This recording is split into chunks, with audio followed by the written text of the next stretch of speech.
Hey guys, how's this going? It's Kevin here, and welcome back to some more World of Tanks for the Xbox 360. And finally, the game is out for everybody with a Xbox Live membership for free, of course. So if you don't have it yet, go to the Xbox Live marketplace, wherever it is. Just type in World of Tanks, and it'll come up. It's of course free, and yeah, it's a pretty damn fun game. And if you don't have a good enough PC to run it, then you have an Xbox. Why not get it for free? Test it out, see if you like it. Then maybe down the road get the full version, which is definitely on the PC, because right now on the Xbox it's just the it's a limited amount of American, German, and British tanks. But yeah, it's still free obviously, so I'm not going to complain too much. And it's obviously very early on in the game's life cycle, so they'll be adding more tanks eventually. But for the gameplay, I'm using the T23, which is a Tier 7 American medium tank, and the only way you can get this tank is through a founder pack. And if you don't know what a founder pack is basically just it's a pack obviously that has different things in it, such as consumables like fire extinguishers, repair kits, health kits, and comes with 30 days of premium, the one I bought, and this tank. And there might have been one or two more things in there that I left out, but that's basically the bulk of it. And they're pretty good little packs, but they cost like 6,700 gold, about 7,000 gold.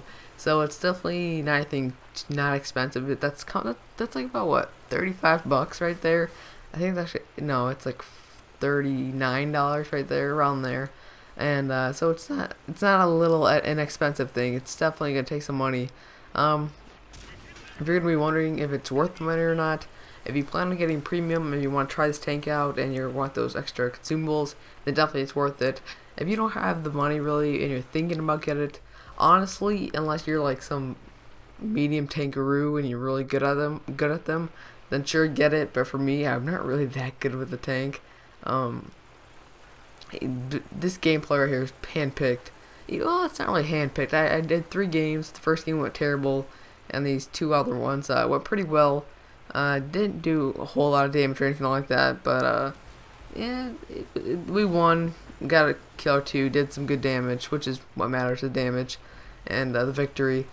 So they're not terrible games, but nonetheless, I'm really enjoying this so far. I know I'm still, they need to add the Russian tanks. I don't know what Wargaming is thinking over there, but if they don't get those Russian tanks in very soon, I'm not going to be happy, because one of the founders packs actually has a Russian light tank in there. So I don't know if you buy that, do you get the Russian tank? Do you have to wait? Maybe I'll have to go try and test that out, because I mean, I think it's pretty important that they get the Russian tanks in. Obviously, it's a big staple in World of Tanks, the Russian tanks. We all love them. Well, I mean, I do anyways. I like the Russian tanks. I like all the tanks except for damn artillery, but whatever. And if you're thinking about not getting the game, I don't know why you wouldn't, except for the fact maybe that it takes 8 gigabytes of space up. So if you have a 4 gigabyte Xbox, you're going to have to get a flash drive, or maybe if you were planning on anyways getting a new Xbox with 250 gigabytes of space. I don't know who would do that, but I would just get a flash drive. But if you're going to get a flash drive, I think you have to get a 16. Because I'm pretty sure the 8 gigabyte one, I don't know if that's enough. Well, actually, that actually is probably enough. What am I thinking? Yeah, I think get an 8 gigabyte one. Don't listen to what I just said there. But yeah, the game is really good so far. They need to add the Russian tanks, like I said. But yeah, let's talk about the T23, this medium tank right here. Like most of the American medium tanks, it has okay mobility. It's in between a light tank and a heavy tank. The main problem is really the gun. It has good penetration and good accuracy, and not getting that mixed up. It's basically just the damage that you're doing. You can only do like 120 damage with this gun. Right here is the Yak Tiger. I'm not sure why I didn't just go out and kill it. It had very little health, but I didn't want. I was being newbie right here. I was like, oh, I'm scared of him, but we end up getting him. And watch this, right here. My teammates kind of like stack up on top of each other. It's funny, but what was I saying? Yeah, the T23 obviously has no side armor. The gun is a 76mm. I don't remember the exacts of the gun, but it's a 76mm, and as you can tell by 76mm, It obviously can't do a whole lot of raw damage.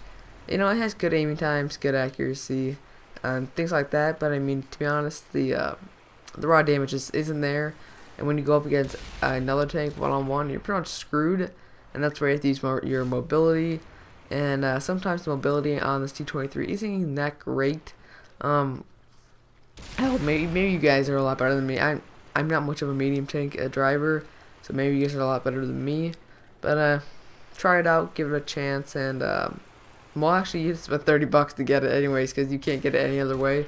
So if you have the money, try it out. If you go to the medium tanks, get it. I don't know how I did not get that kill right there, but whatever. And this first game is pretty much coming to a close now. Like I said, this was on Mount Pass, obviously. There's one artillery left.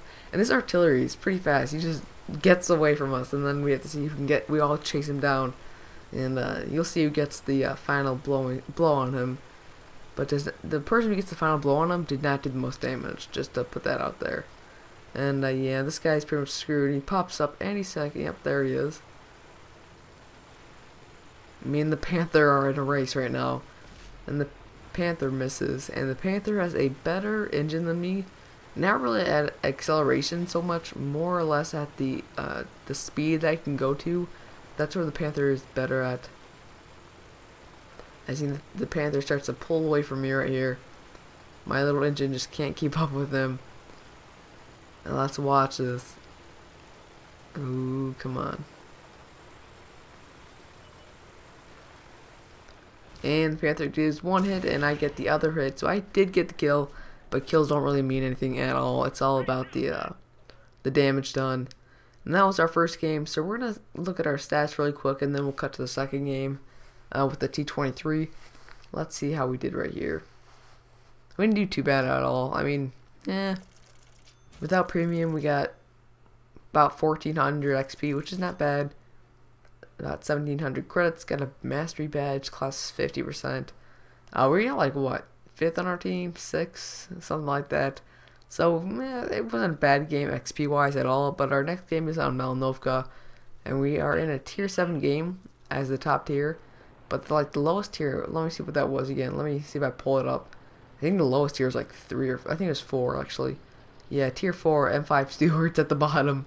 That sucks for them. Wow, they get to a tier 7 game. Yeah, Malinovka is definitely probably a better map for the T23. It's much more open. You have a lot more decision routes, unlike Mount Pass, where basically it's just like 3 big choke points, and that's kind of where the heavies can really come out, I think, on Mount Pass. But right here, I'm trying to make a decisive choice on which route to take. As you know, in Malinovka, standard battle, of course, a lot of the guys like to come up on that ridge up to the left by the far left. That's where like most of my teammates are going. And that's where probably most of the enemy teammates are going to go. So I said, hey, let me head over there. But I do take a shot at this tank right here, and I actually get a hit with it. 121 damage done. I'm like, screw it. I'm not going to aim again. I leave him. And it looks like he got destroyed anyways, but dumb mistake by him. I'm not sure why he just ran out like that. I don't understand why people ever do that, honestly. They run across the field on this map. It's just a death trap. I don't know why people do it, but just to be trolls, I guess. But at this point, I'm thinking about coming up to this little village here because it provides some cover, obviously. And I know a lot of these tanks are going to come up that hill, so if you're in this little village, you can get a pretty good aiming spot at those guys going up that hill. Some good side shots, especially since these American tanks that are these tier 7 tanks that are going up that hill really don't have any side armor at all. So it's always a good shot to get them, a good chance to get them. And this Churchill doesn't want to die. I had to switch to heat right there so the splash damage would get them, but it does get them eventually. There's a Panther right there. This is where the gun just really just doesn't do you a favor. I know it is the front of the Panther, but still. We do get some shots into him though. The penetration isn't bad at all on this gun. Could be better though. It's really the raw damage that really gets you. But it has good accuracy. I mean, look how small that circle's getting. Definitely good accuracy. Now at this point, I'm just hoping someone's gonna go up that hill, doing some tactical maneuvers right here. T29, I'm like, nope. Not gonna have any of that. By the way, guys, tell me, do you guys want to see Road to Tier 10 come back, or do you guys not want to see that come back? 'Cause I could do that. I could go down a few different of the tank lines. Right now, I'm working on the American tank destroyers because I have a lot of free XP, and I don't really want to have to grind through the Wolverine and the Jackson, so I sort of skip through them with my free XP. But right now, I'm on the T23 AT, and I haven't really. I played like one game with it. It went pretty well. I have to play some more games with it, see how well I can do in it. But yeah, tell me what you guys want to think. Tell me what you think about Road to Tier 10 coming back, because I could definitely do that for you guys. And tell me which tank line you would want me to see. I'm stumbling my words now since it's been 11 minutes in. Tell me which tank line you want to see me go down, and I'll whichever one has the most votes, I'll go down that one. This T29 did not want to take any shots to the front against a 76mm gun. There's a Wolverine, and the Wolverine has pretty bad armor, so I can easily take some shots at him, and someone else gets the kill. And we are down 4-5 right now. Only down a tank, but still, every tank matters. And then now it's tied 5-5. T29 gets ammo racked right there. And there's still some tanks off in the distance. Like I said, those tanks would go up to that ridge to the top left of me. I don't really have time for those guys, and I can't see them anyway, so I decided to move up a little bit behind this building. I accidentally crushed that building. I don't know how I crashed that building. It doesn't look like it didn't look like my left track actually got into that building, but I guess it did. Fortunately, there weren't any artillery in this game, so I could push up safely and be next to these buildings and be in this open area safely without worrying about artillery. And then there was this Panther that I think was trying to escape from that hill, and I get up the first shot into him. Gets his CO2 tanks, and I get the kill. Nice, 7-5 now. I have 2 kills. I've done some pretty good damage. I destroyed that building again. And I don't know, is that I can't read what that is. Is that a Stug? I couldn't see what that was actually. I'm not sure what that was. Maybe it wasn't Stug. I couldn't read it, but at this point I'm wondering, okay, well, it's 11-5. So this is the time, as you can see on our little mini map in the bottom right, everyone's pushing up, everyone's trying to get those final kills, trying to get those final damage. Everyone's trying to get some damage dealt to these enemy tanks that are left. There's only 3 of them. 2 of them are tank destroyers. I believe it's an AT2, I believe an M5 Stuart, and I'm not sure what the other tank is. I know it's an AT2 and M5 Stuart. Maybe it's a Stug or something, I'm not sure. And we're coming up here now. Oh wait, what does that say? Yeah, it was a Stug. Yep, okay. And I believe I spot all 3 of them. So, you know, this tank isn't bad for, you know, I guess it can scout. It can't really scout, it can point out people, because you're the medium tanks. So you're the only really tier 7 medium tank in the entire game right now. So you can scout people pretty easily.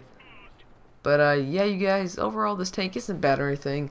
I don't. If you're wondering if it's worth the money, it's not really worth the money in my opinion, unless you like tanks. Like if you have a genuine like for the American medium tanks, go for it, try it out.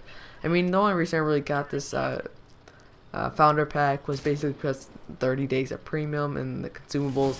The tank was obviously a factor, but overall it's an okay tank. I'm not the best medium tank driver obviously, but right here we start just killing this AT2. Unfortunately I don't get the blowing kill on him, but still we do some good damage to him. He gets rammed. And there you guys have it. That was our last game on Malnovka. Let's check out our stats for the game.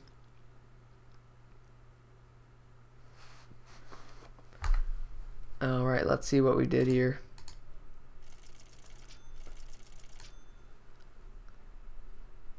Alright, so yeah, about 1,000 XP, 23,000 credits. If you guys would leave a like, I'd very much appreciate that. More Minecraft, more World of Tanks videos coming soon. Tell me if you want more Road to Tier 10 or not. And that's about it, guys, and I'll see you guys in my next episode.